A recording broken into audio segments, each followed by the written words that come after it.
கேரள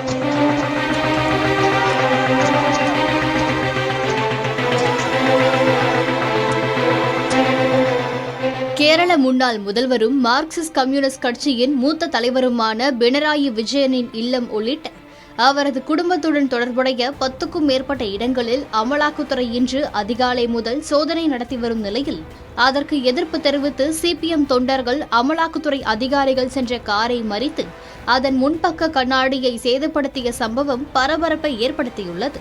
இதுகுறித்து பார்க்கலாம்.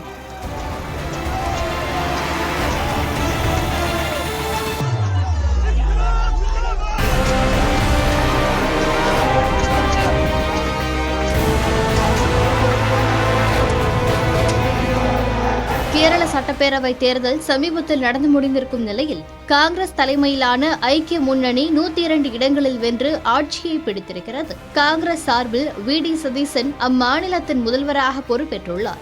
அதே சமயம் தொடர்ச்சியான 10 ஆண்டு ஆட்சிக்கு பிறகு சிபிஎம் தலைமையிலான இடது முன்னணி 35 இடங்களில் மட்டுமே வெற்றியை பெற்று தோல்வியடைந்திருக்கிறது. இந்த சூழலில்தான் திருவனந்தபுரத்தில் உள்ள கேரள முன்னாள் முதல்வர் பினராயி விஜயன் இல்லம் உட்பட 10க்கும் மேற்பட்ட இடங்களில் அமலாக்கத்துறை இன்று அதிகாலை முதல் சோதனையில் ஈடுபட்டு வருகிறது. கடந்த 2017 மற்றும் 2020 ஆண்டு காலகட்டத்தில் கொச்சின் மினரல்ஸ் மற்றும் ரூட்டைல் லிமிடெட் நிறுவனம் பினராயி விஜயனின் மகள் வீணாவுக்கு சொந்தமான எக்ஸாலாஜிக் சொல்யூஷன்ஸ் நிறுவனத்திற்கு சட்டவிரோதமாக 1,72 லட்சம் ரூபாய் பணம் வழங்கியதாக குற்றச்சாட்டு எழுந்தது. தொடர்ந்து 2025 ஏப்ரலில் டி வீணா மீது நிறுவனங்கள் சட்டம் 2013 பிரிவு 447 கீழ் நிறுவன மோசடி வழக்கு தொடர மத்திய அரசு அனுமதி வழங்கியிருந்தது.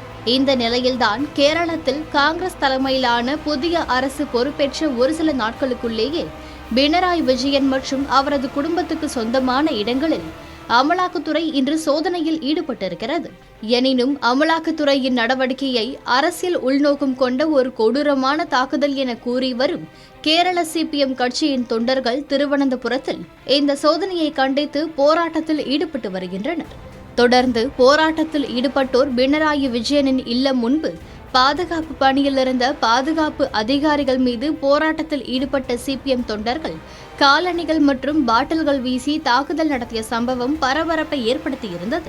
இந்த சூழலில்தான் அமலாக்கத்துறையினர் சென்ற வாகனத்தின் மீது அக்கட்சியின் தொண்டர்கள் தாக்குதல் நடத்தியிருக்கின்றனர்.